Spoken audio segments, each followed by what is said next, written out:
Alrighty, gardening update for April 29th, 2022. Not sure when I'm going to post this video, but here goes.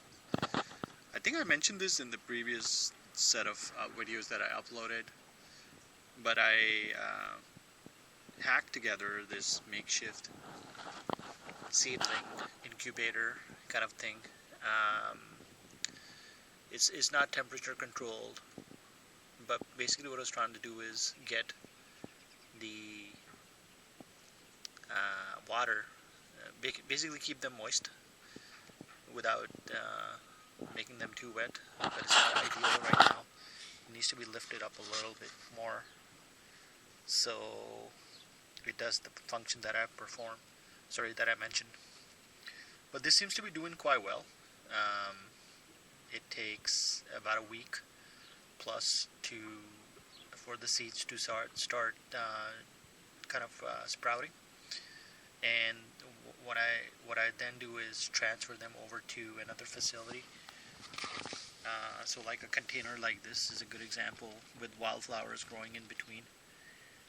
And what's really fascinating is that the seed for a bean kind of uses this maneuver, almost kind of develops a sense whereby the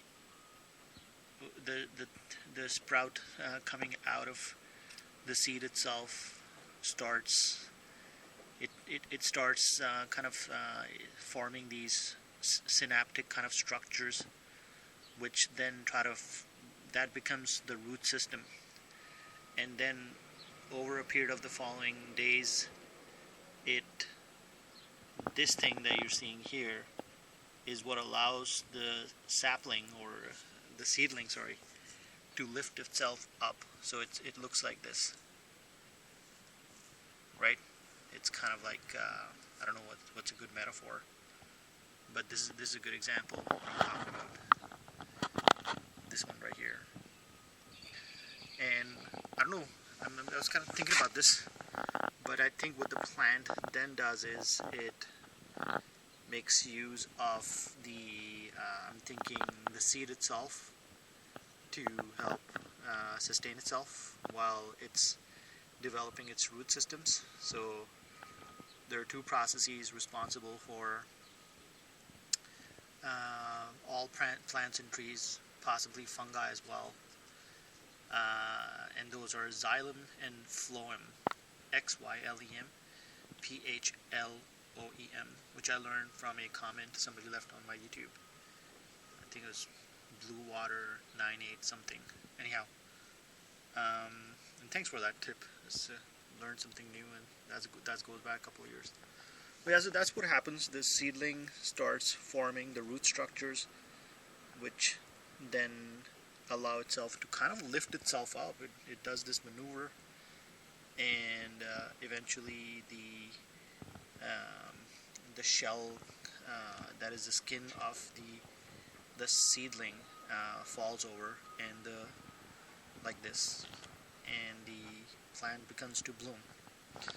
So it's getting a little congested here because this system is proving to be quite successful.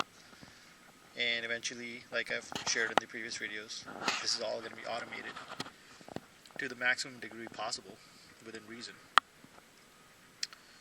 And out of all the beans I've tried to sprout, I don't know how many, only a handful of them didn't sprout. They either break up because I do shake them sometimes, which probably is not a good idea. And I just kind of recycled some of these. There's like 2 or 3 here that did not sprout. These are the ones that were originally in a bowl. I don't know if you remember from my whoever's watching this previous video. These were in a bowl, so I'm just kind of recycling them. Why waste them? I don't know who threw this here. So traditionally, I don't grow stuff here in the front yard because without going into the reasons, this is